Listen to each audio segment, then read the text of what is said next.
A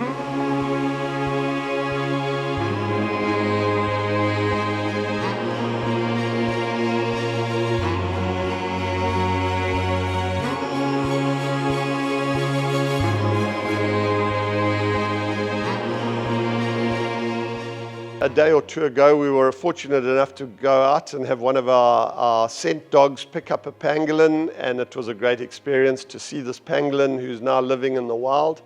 And this for me is a culmination of a dream. It started 3 or 4 years ago when we started working with the Pangolin working group, and they released, we became a release location for these pangolin. And often you do these projects and you question whether the success of it. This is an unbelievable success. We got 16 pangolins over a period of time, over 2 or 3 years, that had been captured in sting operations where these animals are brought back from a poacher who's trying to sell them.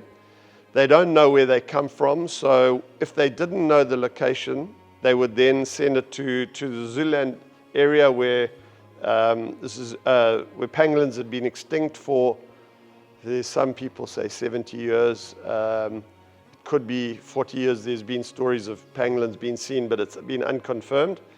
And we were able to release these animals back into the Manyoni Private Game Reserve.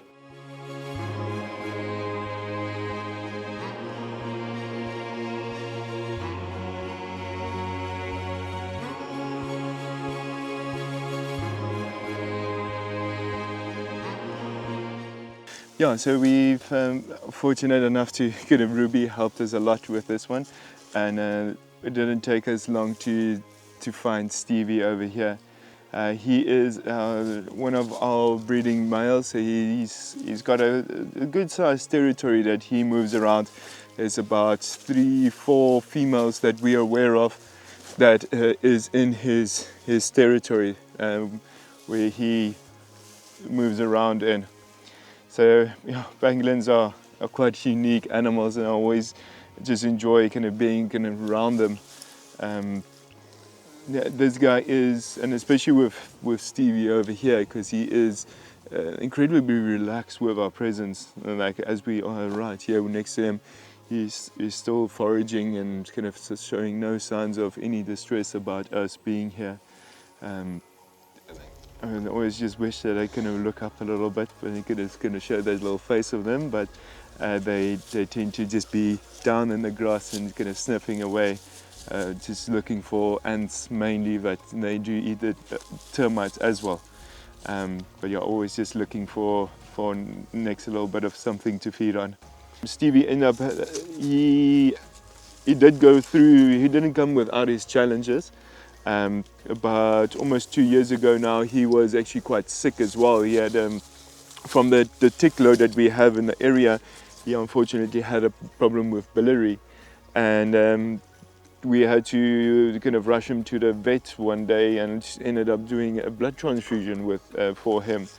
We got one of the other females, it's about 11 kilograms and so, chamomile, and she ended up being the blood donor for Stevie.